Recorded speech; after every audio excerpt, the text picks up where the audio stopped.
Have you ever sat in a classroom and wondered why you are more stressed about a grade rather than actually learning something? Hi everyone, welcome to our podcast. I am Mათე, the 10th grader at Kutaisi Public School N14. And I'm Nutsa, the 9th grader at the same school.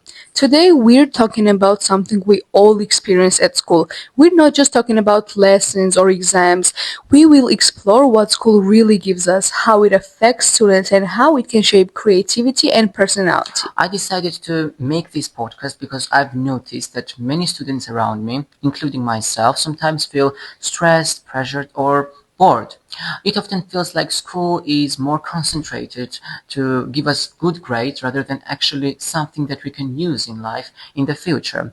And I wanted to share my opinions with other students. And I am also very interested. Why did you decide to work on this topic as well? For me, it's very connected to what I see in Georgian schools. I notice students around me dealing with heavy homework or exam stress, and they often don't have enough space for creativity and personality. So, I wanted to be a part of this podcast to share both our opinions and what students and teachers experience here in Georgia, not just globally. Before we continue, I want to mention two students who helped us to create this podcast. This podcast would not have been as structured as it is without their support and help. Those are Mariam Benidze and Merioniani. Thank you for your support, and we'll really appreciate it. To make this podcast even more interesting, we decided to put a research in it, which we did a couple of days ago. We asked younger students, also the students who are in their last years of school, and teachers about their opinions. And we accept that research. We are also going to talk about Tik Tok videos that their students talk about their experiences at school. And we're also going to see what students think globally, not just here in Georgia. Let's start with a big question. What is the main purpose of school today? Is it giving us basic knowledge, preparing us for jobs, or shaping our personality and values? If you ask me, it's all of three together. But I think that personality and values are sometimes overlooked.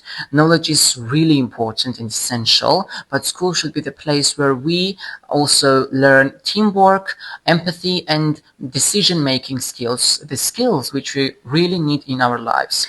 I agree. The focus is so heavy on exams and university admissions, and sometimes that makes the students' creativity and personal growth being left behind. So we asked 30 students from 9th to 11th grade. We let them choose more than one answer. 60% of students we surveyed said that primary goal of school should be giving us basic education, and 30% of students said that school should be shaping our personality and values. And interestingly, even with the pressure of future hanging over us, only 10% of these responses focus on school's main job strictly being for job preparation. It seems like students want school to be about more human side of things just as much as the textbooks.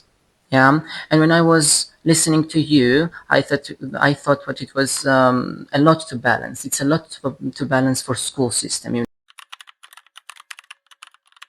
I think it will be very interesting to find out what students in that age category think about school, and let's see what they answered to our questions. Our first question was, why do they like school? And 29% of students said that they love school because of their teachers. 28% said that it's because they gain knowledge there. 26% of students said it's because of their friends. And 17% of students said that it's because of sports. But when it comes to why they don't like school, 48% said it's because they have to wake up early, 32% said it because their homework is too much, and 21% that tests and exams are stressful. And when we asked if they understand their lessons, 62 said yes, 35 said no, and 23 said they understand parts of it but not the total lesson. Also, 58 said they feel tired or bored during class, while 62 said they don't. About speaking in class, 40 said they feel shy, while 80 said they don't. Looking at these results, we can clearly see which are problematic things for students in Georgia, and also which things are less concerning for them. For example, when 62 out of 120 students said that they understand their lessons well, it means that academic understanding is not a big problem here. Students are capable of understanding their teachers. That means that teachers explain the lessons well. However, other results show a different picture. For example, half of the students said that the thing that is hardest for them at school is that they have to wake up early and they have too much homework to do, which means that this is not just a minor issue, this is a major issue, which means that many students here have those problems. So we can wrap everything up here and say that academic understanding is generally strong, but there are some problems too. For example, the pressure which comes from school and the routine too. And if we want to make school enjoyable, we need to look to these problems and try to solve them. Yeah, in my opinion, this shows that while lessons are generally understood by most students, the structure of school, the early mornings, heavy homework, and exam stress can sometimes make a student feel stressed and less motivated. At the same time, our results show that students still value school and education, but they may need more balance between academic work and free time. This is something that both students and teachers can think about together in order to make school experience more positive and supportive. After seeing this research and the results of our research, I thought, is this just how things are in Georgia, or is this a global feeling? And because of that, I tried to find out that online and read many posts in different social medias, and the most interesting one was the one which I came across on Reddit. And in that post, the student criticizes the school system in detailed way.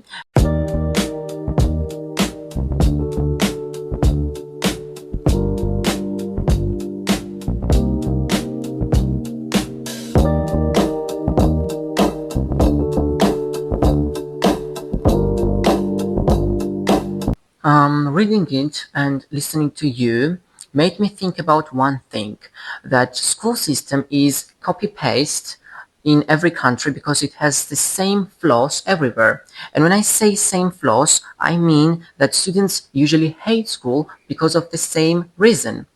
Personally, I think that person hit the nail on the head, because he talked about the reasons which make students feel less motivated.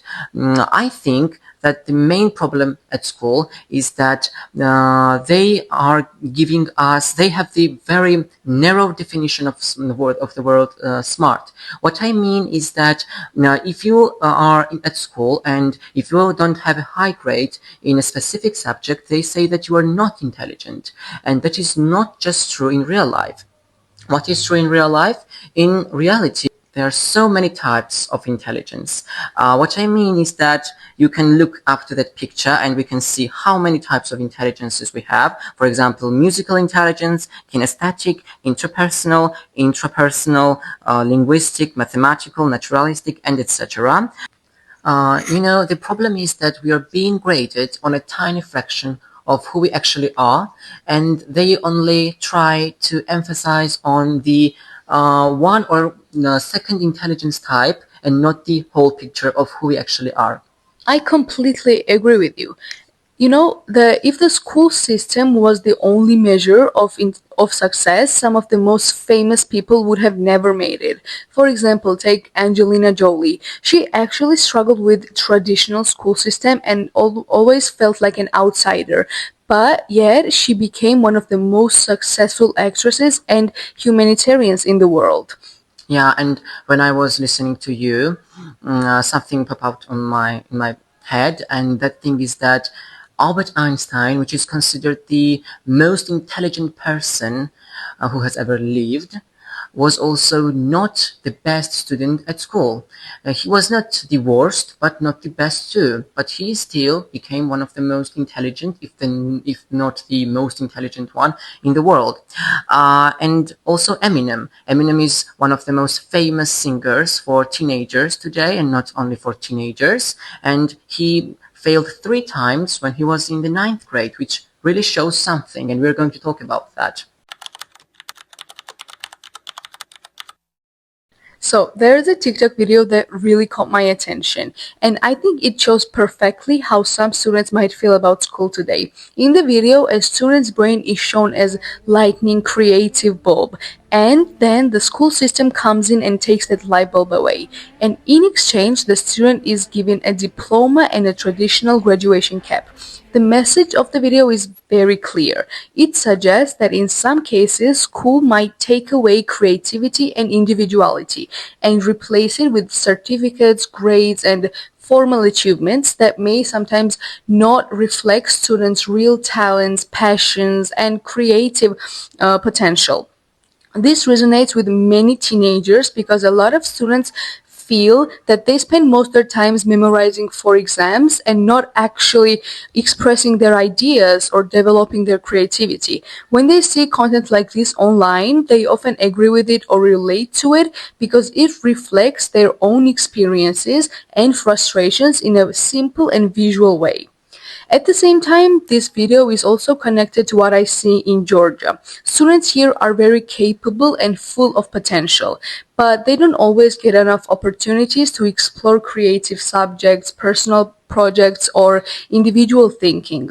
As a result, many young people feel like their creativity is limited by the structure of school system. Yeah, and your explanation was pretty interesting. I'm also gonna suggest our viewers a very interesting video, so let's watch it now.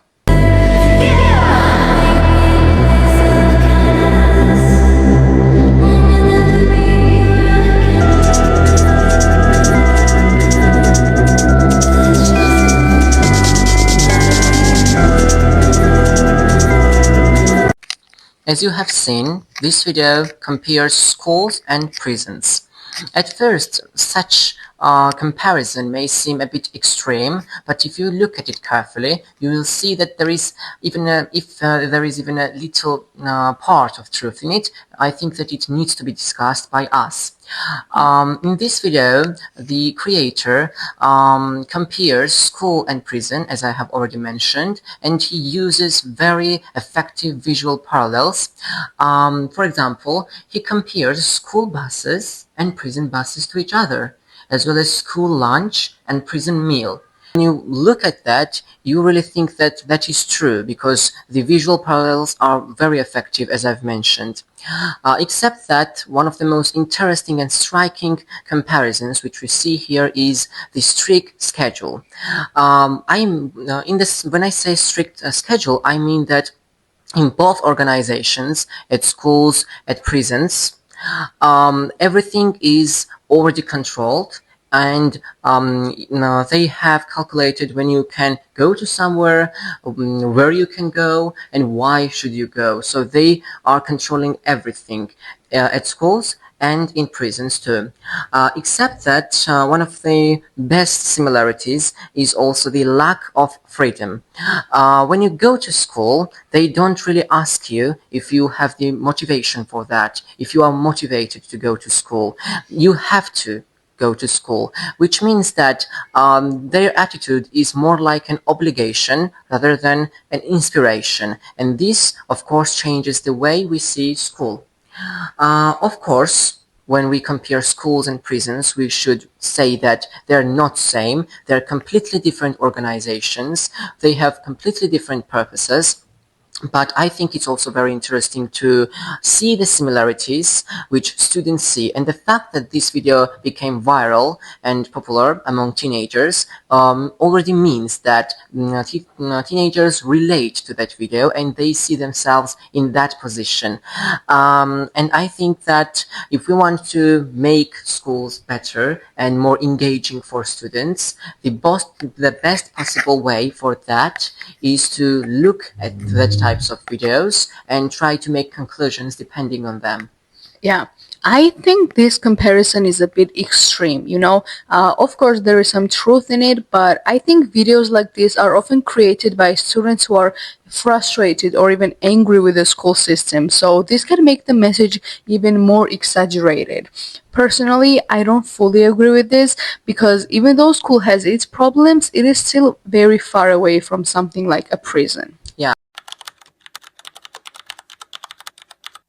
When we looked at these flaws of school system, I thought personally, I don't know what you felt that, but I felt that, and I thought, what if I could just hit the reset button? When I say to hit the reset button, I mean, what if I could redesign the school system? What would I change? What would I add and delete completely from the school?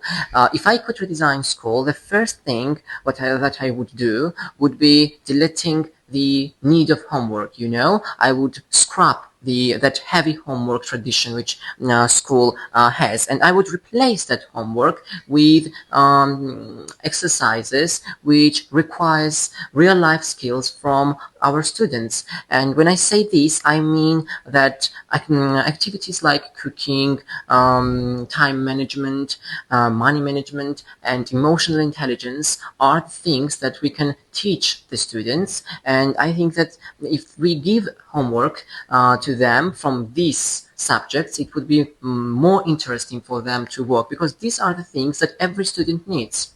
I love that. It's about being ready for the real world, not just a test paper. Yeah, and also I would make some subjects optional, For example, subjects like physics, chemistry, and other ones, music, art, physics, are the subjects which are pretty hard, and if you don't have the motivation to study them, it's really hard to study it.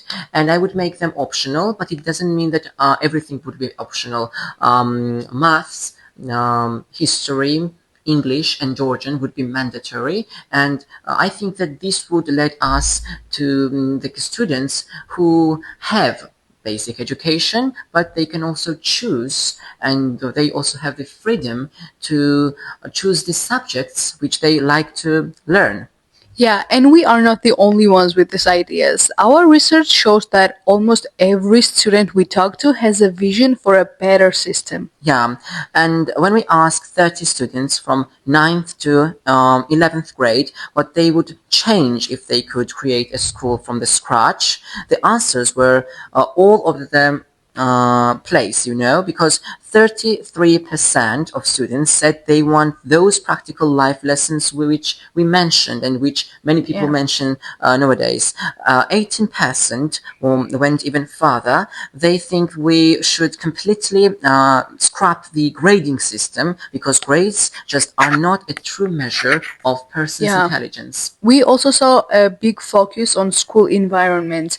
9% wanted shorter lessons, another 9% wanted longer breaks between them, and 3% wanted school to start later in the morning so they could actually be awake to learn. Yeah, and we also had the individual ones, which I would call the 3%ers, because only one person chose that answer. And those students suggested us everything, starting from destroying homework to adding religion and psychology lessons to the school system. Some even wanted to get rid of uniforms completely. Some wanted to use phones in class, and others suggested smaller class sizes or hiring younger teachers who can communicate with the new generation better. Yeah, and what's the most telling is that out of all the students we surveyed, only one person, 3% wanted to change nothing about the school system. So that means that 97% of students feel like there is something broken in the school system. Yes. Now we're getting to the big question. Do those numbers on our report cards actually mean anything? We asked our peers if they think that grades truly measure intelligence, or if they just measure how well you can memorize a textbook. Yes, and the results were pretty one-sided. Out of 30 students we surveyed, a massive 72% said that grades only measure your memorization skills. And only 6 students, the others, which has been left, believe that grades are a true reflection of person's intelligence. Yeah, it's a bit of a wake-up call, isn't it? Most of the students feel like they're being graded by their storage capacity, not their actual ability to learn and create. And that leads us to our next question. If we are not learning how to think, are we at least learning how to live? We asked students if school teaches us how to live the real life. And this one was even more divided. About 53% of students said yes, school does teach us how to navigate the real world. However, the rest of the group was not so sure, because 21% gave a flat no, and another 21% said that it only prepares us for real life partially. So nearly half of the students feel like when they walk out of school gates for the last time, they won't be fully ready for what comes next. We spend years memorizing for exams that we don't even believe in, while only getting a partial education on how to actually live our lives. That is a high price to pay. Finally, we wanted to look at the most important part of the classroom, the teachers. What is it that makes teacher truly great? Is it their knowledge, their personality, or their teaching style? We asked 30 students from 9th to 11th grade to tell us what they value the most. And the results really showed that the thing most students care most is human connections, because 22 students, the highest number, said that teaching style is what makes a teacher great. They want someone who knows how to explain things that in a way that actually sticks, and they don't forget that the next day. Yeah, and 20 students also pointed to personality and values. This tells us that students really appreciate a teacher who is kind, fair, and acts as a role model. It's not just about the curriculum, it's about the person standing in front of the class. And interestingly, knowledge came in third. With 13 students mentioning it. Of course, a teacher needs to know its subject, but it's important, and our research shows that too, that teacher is great if he or she has a good teaching style or a great personality. It's a clear message. The hidden cost of education can be simply lowered by having a teacher who focuses on how they teach and who they are, not just what they know. We didn't want to hear from the students only, and to make our research even more richer, we spoke to teachers as well. We wanted to see if they have the same problems as we do. We asked them a very direct question. Do you agree that standard traditional lessons are boring for modern students? Yeah, and the answers were unanimous 100%. Every single one of the 9 teachers we interviewed said yes. Not a single one said no. They know the current system is not clicking with us, so we asked them what are they doing to fix this situation. 7 out of 9 teachers said that they try to bring in interesting exercises, interesting activities. One teacher focuses on asking deep questions that require critical thinking, which is very important, and another makes sure that what they learn, theory, is always connected to real life. Yeah, we also asked them what they would do if they had every resource imaginable, no limits, and 6 teachers said they would make their lessons entirely practical, while 3 teachers said they would use more technology to make lessons engaging and modern. And since we have been talking about the hidden cost of stress, we asked teachers what they use to replace the traditional homework, and the answers were pretty interesting. Let's see the answers. Teachers had some brilliant ideas. 5 of them suggested switching to practical activities. 2 suggested in-class discussions. 1 recommended research-based tasks, and another suggested creative projects, like making posters or digital content. Now we have came to the end of our podcast.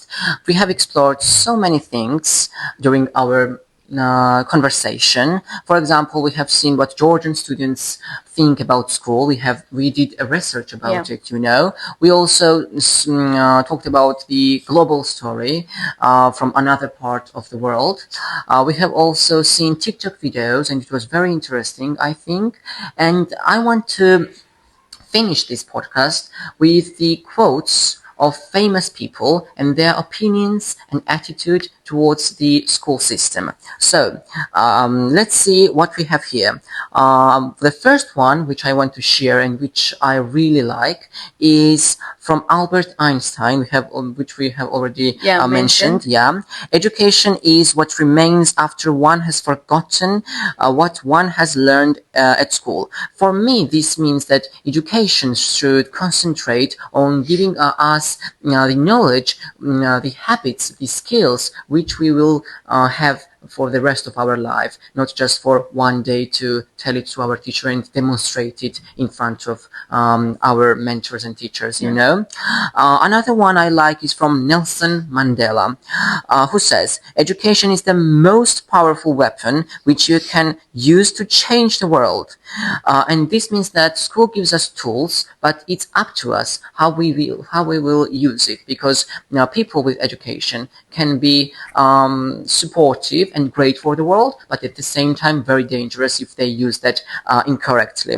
And finally, Mark Twain said, I have never let my schooling interfere with my education. This reminds me that learning should not be only at school. You should not learn things only at school. You should try to do extracurricular activities, and you should try to learn things beside the school.